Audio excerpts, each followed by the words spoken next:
تدفین کے حوالے سے آج کل جو وبا ہے کورونا کی، اس میں بہت سارے ممالک میں ایسا ہوا ہے کہ چونکہ وہاں کے طبی ماہرین یہ سمجھتے ہیں کہ جو پیشنٹ کورونا کی وجہ سے مر جاتا ہے اس کے قریب جو ہے آپ جائیں گے تو آپ کو بھی اس وبا سے جو ہے وہ آپ بھی انفیکٹ ہو جائیں گے، اس لیے وہ مرنے والے کی تجہیز و تکفین یا تدفین جو ہے وہ اس طرح سے نہیں ہو پاتی جیسے کہ ہمیں اپنا دین بتاتا ہے۔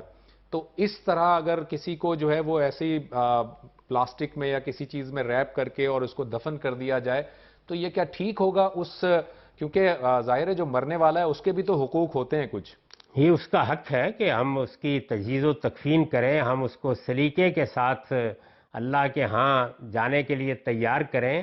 یہ اس کا احترام بھی ہے، یہ اس کی کرامت بھی ہے اور ہمارے دین کی ہدایات بھی ہیں۔ ایسے ہی تدفین بھی اہتمام سے ہونی چاہیے، جنازہ پڑھنا چاہیے۔ ایک خاص صورتحال پیدا ہو گئی ہے جو ایک غیر معمولی صورتحال ہے۔ اس طرح کی غیر معمولی صورتحال میں بہت سوچ سمجھ کر کسی چیز کو معطل کرنا چاہیے۔ یعنی پہلے مرحلے میں تو پوری کوشش یہ کرنی چاہیے کہ اللہ تعالیٰ نے جو ہدایات دی ہیں ان کے مطابق ہی ہم تجہیز بھی کریں، تکفین بھی کریں اور اپنے مردوں کی تدفین بھی کریں۔ پوری کوشش کرنی چاہیے۔ البتہ اگر طبی ماہرین یقینی طور پر یہ کہہ رہے ہیں کہ فلاں چیز خطرے کا باعث بن گئی ہے تو پھر ظاہر ہے کہ اللہ تعالیٰ کی طرف سے بھی مواخذہ نہیں ہوگا اور اس میں کوئی دوسری صورت اگر اختیار کی جائے گی تو اسے گوارا کیا جائے گا۔ خود رسالت مآب صلی اللہ علیہ وسلم نے جنگ احد کے موقع پر چونکہ بہت لوگ شہید ہو گئے تھے تو یہی طریقہ اختیار کیا کہ ان سب کو ایک ہی جگہ دفن کر دیا گیا، غسل بھی نہیں دیا گیا اور ان کی تجہیز بھی نہیں کی گئی، تجہیز تکفین بھی نہیں ہوئی۔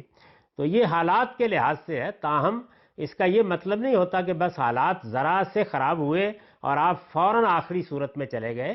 آپ کو تدریج کے ساتھ دیکھنا چاہیے کہ چلیے ہم یہ نہیں کر سکتے تو کم سے کم یہ کر لیتے ہیں، اور وہ نہیں کر سکتے تو اتنا تو کم سے کم کر ہی لینا چاہیے۔ اور دوسرے مسلمان ملکوں میں یا غیر مسلم ملکوں میں بھی یہ توجہ ضرور دلانی چاہیے کہ آدمی کو آخری درجے میں اپنا بھائی کا حق ادا کرنے کی کوشش کرنی ہے۔ تاہم وہ اصول بالکل ٹھیک ہے کہ کسی دوسرے انسان کی زندگی کو یقینی خطرہ اگر ہے تو پھر ظاہر ہے کہ تمام احکام اٹھ جائیں گے اور اس میں آپ کوئی دوسری صورت اختیار کر سکتے ہیں۔ پھر عرض کر دوں کہ جب بھی آپ اس طرح کی کسی رخصت کی طرف یا استثناء کی طرف جاتے ہیں تو بہت سوچ سمجھ کر جانا چاہیے اور اپنی آخری کوشش کرنے کے بعد جانا چاہیے۔